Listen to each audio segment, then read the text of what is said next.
My phone buzzed with a WhatsApp notification. I thought it was another one of Eric's usual excuses, probably something about working late again. But when I opened it, I felt my stomach twist and my hands begin to shake.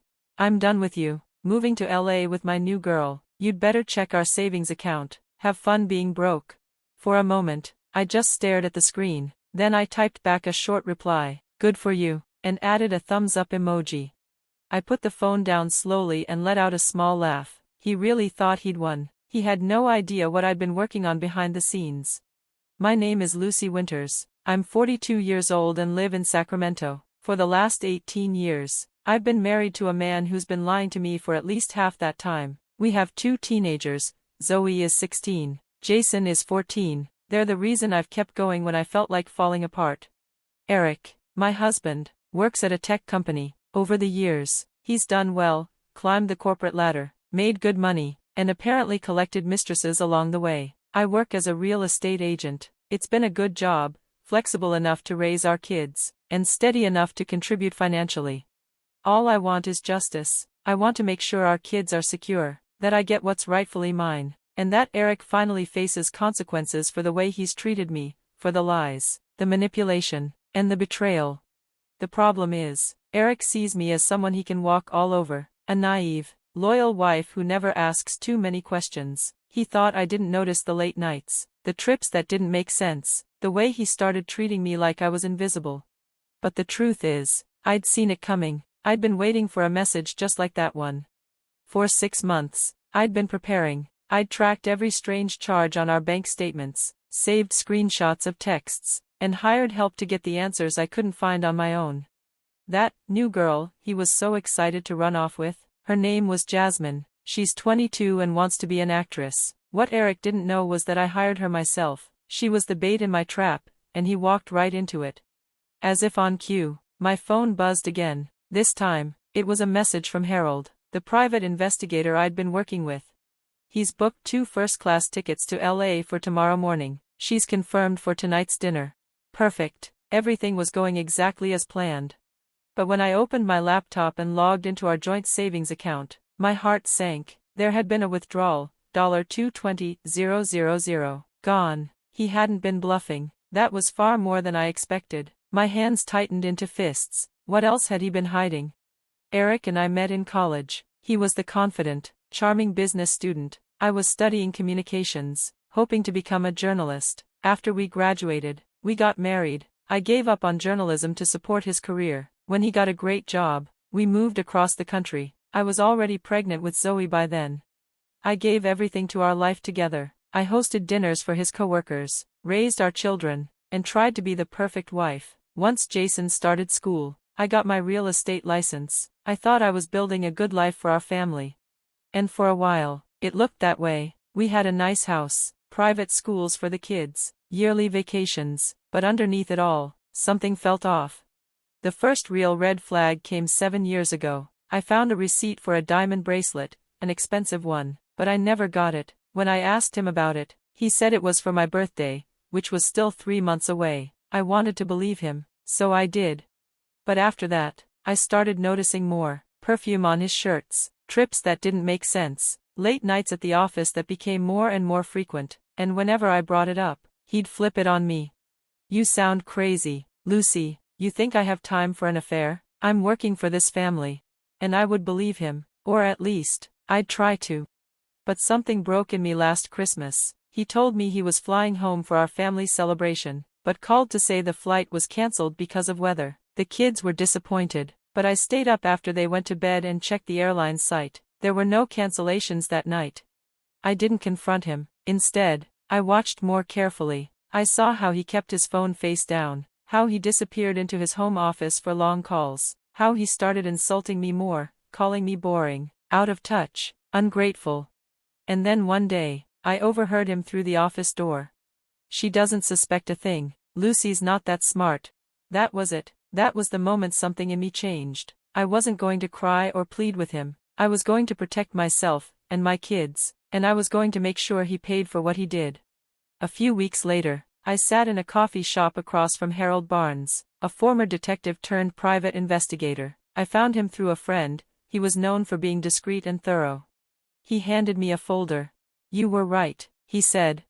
Inside were photos. Eric with 3 different women. One was his marketing director. One was a woman in San Diego, a place he said he hadn't been. Another was a young woman he met at a hotel. Then Harold showed me something even worse. "He's been moving money," he said. "Offshore accounts. Started small, but now he's transferring bigger amounts. He's preparing to leave, and he's making sure you can't touch a dime." I stared at the papers, trying to take it all in. This wasn't just cheating, this was full-blown betrayal. He was planning to leave me broke while he ran off to live a new life. I looked up at Harold. "What are my options?" He shrugged. "You can do things the normal way, lawyers, court, a long fight, or, if you want something a little more creative, we can talk about other ways to get justice." For the first time in a long while, I smiled. "Let's talk about that." Every evening, once the kids were asleep and the house was quiet, I would sit at the kitchen counter with my laptop. That countertop, once used for packing school lunches and sharing late-night snacks, had now become my command center. I kept track of every suspicious movement Eric made, every late-night arrival, every strange phone call, every unexplained charge on our bank statements. I forwarded any questionable emails to my private email account and documented everything like a detective building her case. Then, one evening, I got a text message from Jasmine. "He took the bait. Dinner tonight. We'll record everything." I should have felt victorious. I should have felt powerful. But instead, I just stared at the screen with a hollow ache in my chest. This wasn't just about catching a cheating husband. This wasn't just about winning a legal fight. The truth was harder to admit. My marriage had never been real in the first place. It wasn't ending. It had been a lie all along. About 3 months into my plan, Harold, the private investigator, met me in a quiet coffee shop. He slid a small USB drive across the table. "You'll want to hear this alone," he said gently, his voice low and serious. Later that night, after tucking the kids into bed and locking my bedroom door, I plugged the drive into my laptop. My heart pounded in my chest as I hit play. Eric's voice came through the speakers loud and clear, cocky, careless, and completely unaware he was being recorded. "She's such a fool," he said, laughing. 18 years and she still thinks I'm going on real business trips. Meanwhile, I've got accounts she doesn't even know about." Jasmine's voice came next, flirtatious and smooth. "How much have you saved?"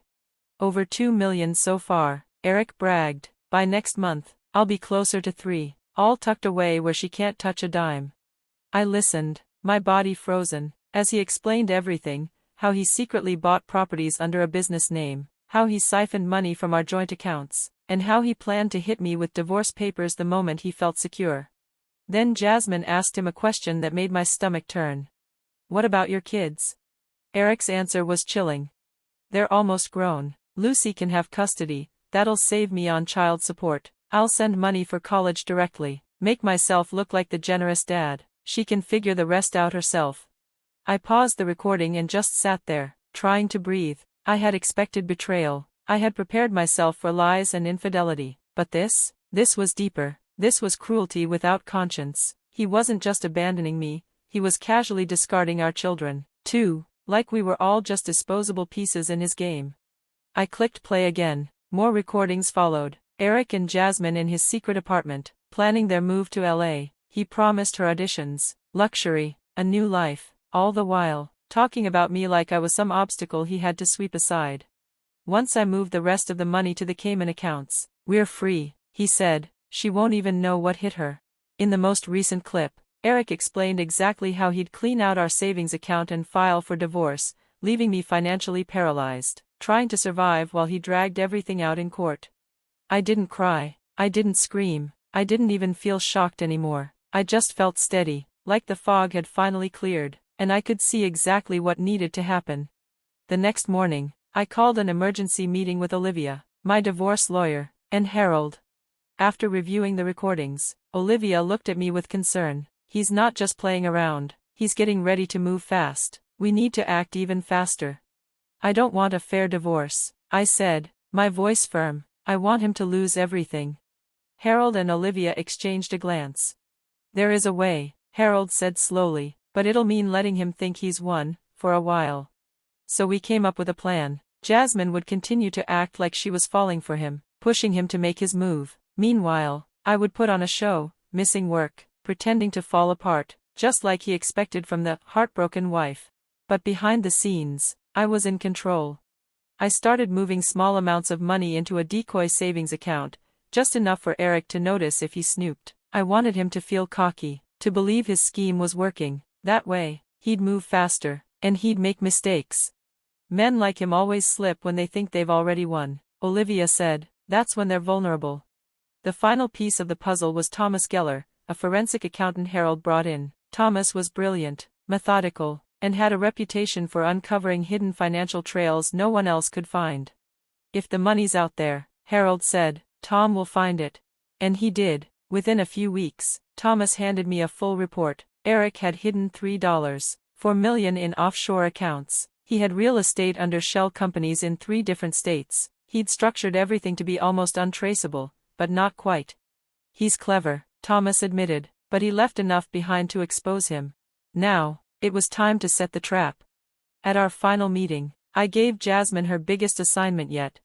Get him to L.A., I told her, make him think it's his idea, but it has to happen soon. Jasmine nodded.